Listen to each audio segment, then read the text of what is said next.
آج کی جو ہماری گفتگو ہے یہ ساری کی ساری گفتگو دراصل ایک بڑے اہم نقطے کے حوالے سے، اور وہ نقطہ جو ان سے وہ یہ قرآن میں اللہ فرماتا ہے کہ تم شکر ادا کرو میں تمہیں اور دوں گا.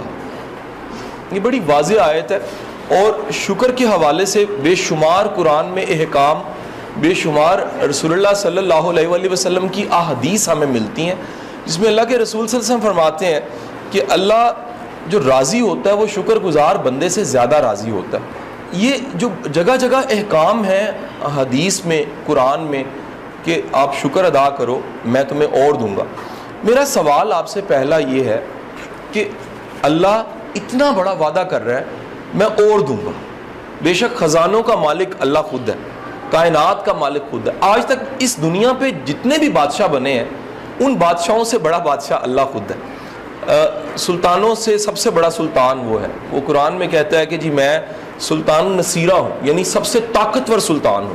اس کائنات میں اتنا طاقتور سلطان، اتنا طاقتور بادشاہ کوئی بھی نہیں ہے میرے علاوہ. میں پوری کائنات کا، خزانوں کا، چیزوں کا، اسباب کا مالک ہوں. قوانین کو بنانے والا میں ہوں. ساری آسانیاں، رحمتیں، قوانین فطرت، بڑے بڑے پہاڑ، بڑے بڑے گہرے سمندر میں نے بنائے ہیں. تمہاری زندگی کے تمام جو اسباب ہیں پرورش کے، ماں کے پیٹ سے زندگی کے آخری سانس تک میں پیدا کرتا ہوں. تم نے کھانا ہے، تمہیں زندگی میں خوراک مل جاتی ہے. تمہیں سانس چاہیے، آکسیجن مل جاتی ہے. تمہیں جو کچھ چاہیے میں مواقع فراہم کر دیتا ہوں. لیکن ساتھ وہ کہہ رہا ہے کہ جو شکر ادا کرتا ہے میں اضافہ کر دیتا ہوں، اس کے رزق میں اضافہ کر دیتا ہوں. جس چیز کا بھی تم شکر ادا کرو گے میں اس میں اضافہ کر دوں گا. یہ اللہ کا وعدہ ہے. میرا آپ سے سوال یہ ہے کہ آپ کے مطابق شکر کیا ہے؟ شکر کس کو کہتے ہیں؟ اچھا ایک بات چھوٹی سی بتاؤں، یہ ہمیں ماننا پڑے گا کہ جس چیز کو ہم نے خود سمجھا نہ ہو یا پھر جو سمجھا ہو ہم اس سمجھ کی وجہ سے ہی وہ کام کرتے ہیں. مثلا میں نے جیسے گاڑی چلانا سمجھا ویسے ہی گاڑی چلا رہا ہوں. آپ جیسے ہانڈی پکا رہی ہیں آپ نے جیسا سمجھا ویسے پکا رہی ہیں. ایک کسی انگریز کی کتاب میں نے واقعہ پڑھا کہ ایک بی بی مرغی کی پوری کھال نہیں، مرغی کی دو کھالیں ہوتی ہیں. ایک وہ کھال ہوتی ہے جو کھال جونسی آپ دیکھتے ہیں اس کے جو پر لگے ہوئے ہیں وہ سارے، جو اس کے سارے اوپر کی کھال، ایک کھال ایک اندر ہوتی ہے. کبھی سجی لیں تو وہ دوسری کھال رہتی ہے. وہ کھال سمیت مرغی پکاتی تھی. تو کسی نے اس کا انٹرویو لیا اور اسے کہا کہ تم یہ کیوں کرتی ہو؟ اس نے کہا میری ماں ایسا کرتی تھی.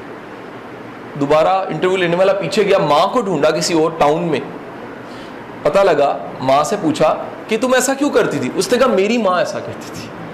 انہوں نے وہ نانی کو ڈھونڈا، نانی نے کہا کہ میری ماں ایسے کرتی تھی، اور لکیلی پر نانی موجود تھی، لکیلی. تو پر نانی کے پاس گئے تو انہیں جا کے کہا کہ آپ ایسا کیوں کرتی ہیں؟ اس نے کہا میری ماں ایسا کرتی تھی اور وہ فوت ہو چکی ہے. تو بے شمار چیزیں ہم نے جیسے سیکھی ہوتی ہیں ویسے ہی ہم کئی نسلوں میں کرتے جاتے ہیں. سمجھانا مقصد یہ. شکر گزاری کا ہمارے ذہن میں تصور کیا بیٹھا ہے ذرا سنیے گا. جو میں لوگوں سے پوچھتا ہوں جواب ملتا ہے شکر الحمدللہ، شکر الحمدللہ، شکر الحمدللہ، شکر الحمدللہ، شکر 101 بار پڑھ لیں. اچھا جی، یا کسی نے پوچھا کیا حال ہے؟ شکر ہے بس. یہ بڑا کامن سا جواب ہے. کی وجہ لنگ رہی؟ اللہ کا شکر ہے جی. آپ چہرے کے ایکسپریشن دیکھیں اور آواز کیا نکل رہی ہے؟ اللہ کا شکر ہے جی، لنگ رہی ہے کہ نہیں ہے؟ گزر رہی ہے بس، جو جڑا سا یہ چنگا ہے، شکر ہے اللہ کا. یہ کامن جملہ ہے جو آپ کو شرقن غربن ہر طرف ملے گا، شمال جنوب ہر طرف یہ لوگ کہتے ملیں گے. آپ کے مطابق یہ صرف تسبیح پڑھ لینا شکر ہے؟ میرا اگلا سوال ہے آپ سے، یہ بڑا امپورٹنٹ سوال ہے. آپ نے اپنے بچے کو کہنا ہے تم بہت اچھے ہو، کہنا ہے، اور آپ محسوس نہیں کر رہے وہ اچھا ہے. آپ کیا کہہ رہے ہیں؟ اسے 101 بار کہتے ہیں آپ بہت اچھے ہو، آپ بہت اچھے ہو، بہت اچھے ہو، بہت اچھے ہو، بہت اچھے ہو، بہت اچھے ہو، ادھر ادھر بھی دیکھی جا رہے ہیں بہت اچھے ہو، بہت اچھے ہو، بہت اچھے ہو. کیا وہ محسوس کرے گا کہ آپ اسے کہہ رہے ہیں وہ بہت اچھے ہو؟ اور ایک ہے کہ آپ نے دل سے محسوس کیا، آپ نے اسے ساتھ لگایا اور کہا تم بہت اچھے ہو، تمہیں اندازہ ہی نہیں ہے. اس بات کا اثر زیادہ ہوگا؟ میرا سوال ہے. میرا خیال ہے دوسری بات کا اثر زیادہ ہوگا، کیونکہ وہ سچ پہ مبنی ہے. اس میں آپ نے 101 بار نہیں بھی کہا لیکن آپ نے محسوس کرایا کہ ایسا ہے. یاد رکھیے گا شکر گزاری محسوس کرانا ہے کہ اللہ میں تیرا شکر گزار ہوں. شکر گزاری زبان سے نہیں ہے, آپ کی حرکتوں سے ہے, آپ کے ایکٹ سے ہے, آپ کے احساسات سے ہے. یعنی ایک چھوٹی سی مثال لیجیے گا, بڑے دھیان سے یہ بات, اب نقطہ سمجھانا ہے اس طرف آنے لگا ہوں. ایک بندہ ہاتھ کا تنگ ہے, بانٹتا نہیں ہے, کہتا شکر بڑا بڑا شکر ہے جی, مال اکٹھا کیا ہوگا. وہ بزرگ فرمایا کرتے تھے کنجوس انسان مال اکٹھا کرتا ہے اور استعمال کوئی اور کرتا ہے. ایک ہمارے جاننے والے تھے, مجھے بتا رہے, وہ آرمی میں تھے, تو وہ ریٹائر ہو گئے, بڑا انہوں نے زندگی میں جو کچھ کمایا تھا ایک پینی نہیں خرچی. چند دن پہلے ان کے گھر چوری ہوئی, چور بغیر گنے سارا کچھ لے گیا. یعنی سارا مال جس پہ وہ ایسے جم کے بیٹھے ہوئے تھے, چور آیا, اس نے گننے کی زحمت نہیں کی کہ گن کے لے کے جاؤں, وہ تو گن کے رکھا ہوا تھا, اس نے بیگ میں ڈالا لے گیا, کہتا گھر جا کے گنا. بتانے کا مقصد یہ ہے کہ ہمارے زندگی میں ہم جتنا مال اکٹھا کر رہے ہوتے ہیں, یہ جو کچھ اکٹھا کر کے سمجھتے ہیں ہمارا ہے, غور کیجئے گا کہ یہ شکر گزاری ہے. شکر گزاری کا مطلب یہ ہے کہ جو اللہ نے دیا ہے وہ اللہ کی راہ میں استعمال ہو. اب جب یہ عادت ہم میں نہیں ہوتی تو وہ مرغی والی مثال ذرا سامنے رکھ لیجئے گا کہ یہ کیوں کر رہے ہیں, میری ماں کرتی تھی, وہ کیوں کرتی تھی, میری نانی کرتی تھی. نانی کیوں کرتی تھی, کیونکہ پڑنانی کرتی تھی. یہ ساری عادات نسلوں میں چلی جاتی ہیں. میری بات آپ سمجھے کہ نہیں سمجھے؟ میں ریئلٹی بتا رہا ہوں کہ میں نے نسلوں میں یہ سرایت کرتے چیز دیکھی. میرے گاؤں میں نا آنٹی بیٹی جانتی ہیں, وہاں ال چلتی ہے. ال کا مطلب ہوتا ہے جو خاندان کا نام ہوتا ہے اسے ال کہتے ہیں. ال, ٹھیک ہے جی. جیسے میری ال ہے قاضی شان ہے, ہم سید ہیں تو وہ قاضی جو ان سے ہمارا کو بڑا بوڑھا ہوگا تو وہ قاضی شانے چلے آ رہے ہیں. اچھا, اس طرح ایک پوری کی پوری جو ان سے ہے وہ ال ہے, انہیں کہتے ہیں گاندھی. اچھا, میں نے اپنے فادر سے پوچھا انہیں گاندھی سارے کیوں کہتے ہیں, کہتے ہیں کنجوس بڑے. جیسے گاندھی کی ایک چڈی ہوتی تھی اور وہ بڑا ایک یعنی کہ برے حالات میں رہتا تھا, بالکل ویسے یہ برے حالات میں رہتے ہیں, مال جمع کری جاتے ہیں. ان کو گاندھی کہتے ہیں سارے نسلوں کو. زندگی میں یاد رکھیے گا اللہ کے وعدے کے مطابق شکر گزار کو ملنا ہے, بڑھ چڑھ کے ملنا ہے. اللہ نے آج ہی ایک لمحے کے لیے سوچیے گا جو جو نوازشیں کی ہوئی ہیں, جو جو آسانیاں کی ہوئی ہیں, انہیں بانٹنا شروع کر دیں.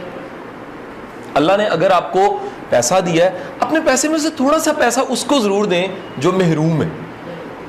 اچھا, اگر اللہ نے رزق دیا ہے, خدا کے لیے اپنے رزق میں ایک بندہ یا دو بندے ضرور شامل کریں. ایسے بندے شامل کریں جو آسانی میں نہیں ہیں, جن کے پاس رزق کی تھوڑی سی تنگی ہے. مجھے لوگ کہتے ہیں جی ہم صدقہ کرنے لگے ہیں تو 1100 روپیہ کس کو دیں. میں نے کہا آپ کے خیال میں کیا آ رہا ہے؟ وہ مجھے کہتے ہیں جی ہم یہ 1100 روپیہ 1100 بندوں میں بانٹ دیں.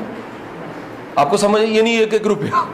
میں کہتا ہوں یار 1 روپے کی تو کینڈی بھی اچھی نہیں آتی.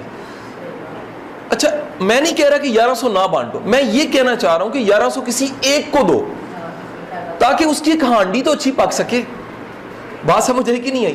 ہم کسی کی زندگی میں اتنا تھوڑا فرق ڈالتے ہیں, فرق نہیں پڑتا, بجائے یہ کہ کسی ایک کی زندگی میں ہم تھوڑا بہتر فرق ڈال دیں, وہ زیادہ بہتر ہے. جیسے قربانی ایک بوٹی بانٹ سکے, ایک بوٹی کسی کا کیا بننا ہے. آپ تھوڑوں کو بانٹ دیں لیکن بانٹیں اچھا, آپ کا تھوڑا حوصلہ بڑھے. یاد رکھیے گا انسان مال بڑھنے سے بڑا نہیں ہوتا, حوصلہ بڑھنے سے بہت بڑا ہو جاتا ہے. یہ جب تک آپ میں یہ خیال ماؤں میں نہیں آتا نا, بچوں میں نہیں آ سکتا. اس لیے یاد رکھیے گا سخی ماں کا بچہ سخی ہوتا ہے. یہ کبھی نہیں ہو سکتا بچہ کتابیں پڑھ کے سخی ہو جائے کہ جی سخاوت کی برکات 3 مضامین پڑھے ہیں بچہ سخی ہو گیا, کبھی نہیں ہوگا. نمبر اچھے لے لے گا, 10 میں سے 10 مضمون میں آگے. جب تک اس نے ماں کو دیکھا نہیں ہے نا کہ ماں سخی ہے, جب تک اس نے گھر میں دیکھا نہیں ہے نا کہ یار پیسہ, ایک بڑی امپورٹنٹ چیز یاد رکھنا, بندہ پیسہ اس کو دیتا ہے جو پیسے سے زیادہ قیمتی ہوتا ہے. ہم پیسے کو اتنا قیمتی سمجھتے ہیں کہ بندہ ڈی ویلیو ہو جاتا ہے, پیسہ قیمتی ہوتا ہے, پیسہ دوبارہ آ سکتا ہے, بندہ دوبارہ. لوگوں کو میں نے سسکتے دیکھا ہے کہ بچے دوائی نہیں پلاتے, میڈیسن لا کے ابا کو نہیں دیتے, کیونکہ بچوں کو سکھایا یہ پیسے بچا رہے ہیں, دوائی نہیں لے آنی. وہی غلطی اپنے کام آ رہی ہوتی ہے. یقین کریں میں نے وہ سینز کئی دفعہ آنکھوں کے سامنے دیکھے. کفن کے ٹائم پہ, خریدنے کے ٹائم پہ بچے ادھر ادھر ہونے لگ پڑتے ہیں کہ پیسے خرچنے پڑیں گے. خدا کی پناہ ہے.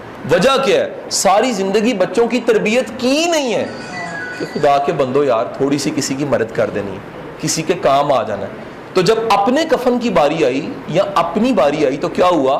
حوصلہ اتنا کم تھا کہ اپنے کفن کی دفعہ بھی صدقے زکوٰۃ کی ضرورت پڑ گئی. سو بتانے کا مقصد یہ ہے کہ اللہ کے اس وعدے کو سامنے رکھیے. وہ کہتا ہے کہ تم شکر ادا کرو, میں تمہیں اور دوں گا.